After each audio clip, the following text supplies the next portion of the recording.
Agora, eu comecei o programa falando também que este mês de julho tem muitas comemorações.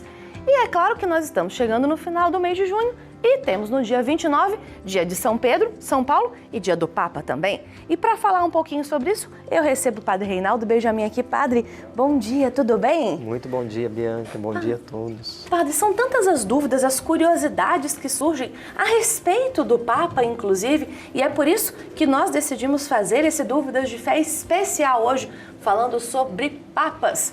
E para não perder mais tempo, vamos direto para a primeira pergunta. Bora.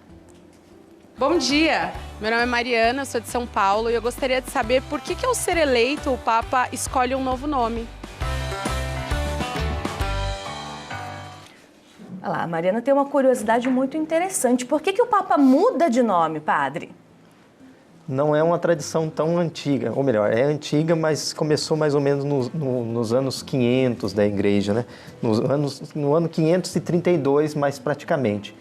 Antes dos anos 532, quando se escolhia o nome de Papa, era o próprio nome da pessoa. Entendi. Mas, passado então 532, aconteceu o seguinte, que foi eleito um Papa com o nome de Mercúrio. E Mercúrio é o nome de um deus romano, né, da mitologia, e aí não pegava muito bem, né, o nome de Mercúrio para um Papa. E o Mercúrio, então, eleito Papa, decidiu trocar o seu nome. A partir daí surgiu, então, essa disposição de trocar o nome dos papas.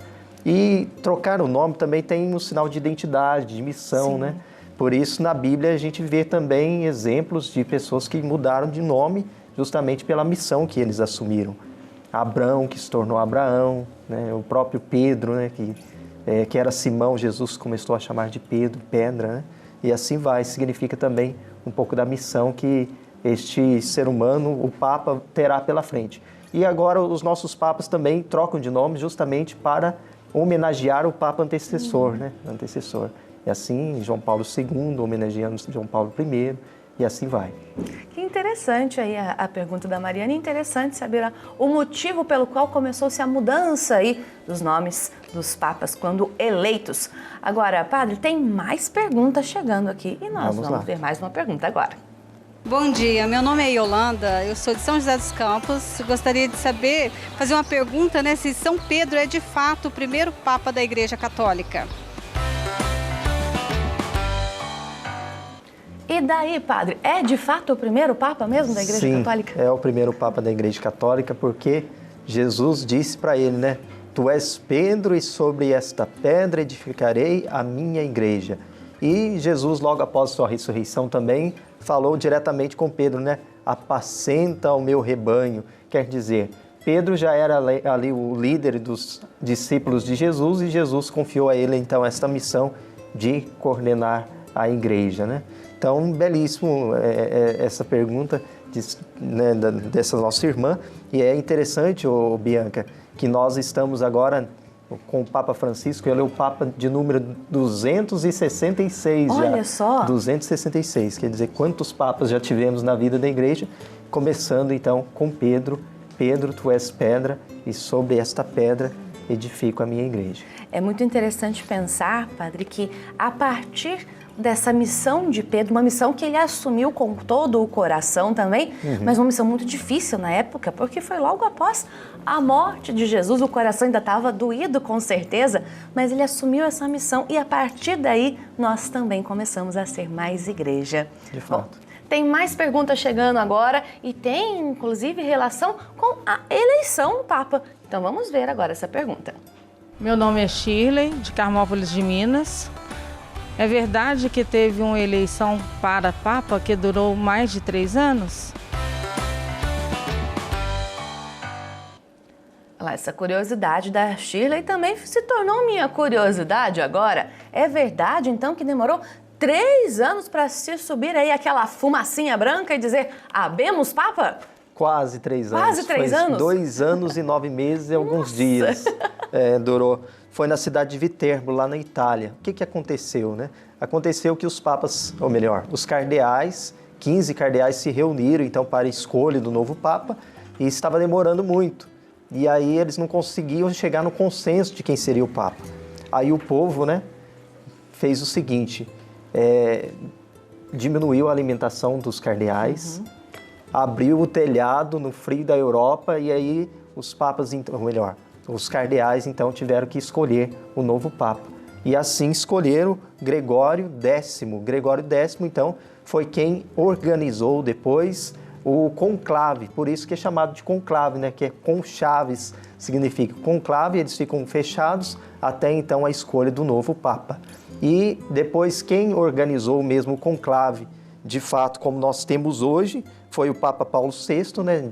Colocando o seguinte, que deve-se ter 120 cardeais para a escolha de um novo papa, e depois João Paulo II também organizou com a Constituição Apostólica, estipulou as regras um tanto mais claras para a eleição de um novo papa. Aliás, eu falei aqui a respeito de que demorou quase 3 anos, então, para sair aquela fumacinha branca, que ela é muito simbólica, não é mesmo? Todo mundo sabe que a hora que tem uma eleição, fica todo mundo esperando a fumacinha. Aí, eis que sai a fumaça preta. Poxa vida, não foi escolhido um papa. Até que sai a fumacinha branca. Qual que é o significado? Tem um significado, inclusive, específico dessa fumacinha branca, padre? Tem um significado. Na verdade, essa história da fumaça branca nasceu no meio do século passado, né? Não é tão antigo assim na igreja. Ela é relativamente nova, realmente. É nova. Né? Na verdade, o que anunciava que um novo Papa tinha sido escolhido eram os sinos de Roma, né? Eram os sinos lá do Vaticano. Mas aí, eles perceberam que sempre que terminava a eleição, os cardeais iam e queimavam lá na Capela Sistina, né? Queimavam os votos, os né? votos, E queimava todos os votos, e aí, quando saía fumaça, o povo já ficava acordado. Nossa, olha lá, tem fumaça, quer dizer que eles estão queimando os votos, quer dizer que já foi eleito o novo Papa. Daí surgiu, então, a questão da fumaça branca, né? Se tá saindo, se nasceu o novo Papa ou não, né? Disso que nasceu, então. E aí anunciava antes dos sinos, né? A fumaça anunciava antes dos sinos. Por isso, ficou, então, agora como uma tradição da igreja também, a fumaça para anunciar o novo Papa. E agora, né, é produzido, então, essa fumaça com clorato de potássio e lactose. Antes, era queimada em meia palha. E a palha, quando ela está úmida, ela faz uma fumaça branca. Então, por isso que surgiu essa ideia também da fumaça branca. E agora, então, é colocado o clorato, não é? O clorato de potássio e a lactose. Lactose para poder deixá-la mais branquinha e fazer esse sinal aí, né, essa tradição. Que tem o novo Papa. Padre, como é importante a gente falar, inclusive, a respeito da figura do Papa, né? O que ele é importante para a igreja, como ele é importante para a igreja, não é mesmo? De fato, o Papa, é claro, né? Ele é o bispo de Roma, ele é sucessor dos apóstolos, ele também é chefe de Estado, porque o Vaticano é um país. Então, este é o nosso Santo Padre e ele também é o chefe maior da Igreja universal. E é a partir dele, inclusive, que vem todos esses direcionamentos da nossa igreja. E é sempre bonito a gente lembrar que esse Papa, essa figura, é mais do que apenas uma figura, uma representação. É realmente a igreja ali se movimentando. E a gente nota isso com o Papa Francisco, que ele tem falado muito a respeito também de igreja em saída, da sua missão. Como é bonito a gente pensar na missão do Papa, a missão que o Papa tem e que ele exerce essa missão, não é mesmo, Padre? É uma missão belíssima, né? E nós olhando agora para o Papa Francisco, nós podemos a cada dia perceber, né, o quanto o Papa é um homem de Deus, um homem do povo também, né, que quer fazer com que a graça de Deus se torne viva na vida de todas as pessoas, né? Ontem, né, nós lá no Vaticano eles celebraram o Corpus Christi no dia de ontem, é passado para o domingo, né? Não é como aqui no Brasil que nós celebramos na quinta-feira.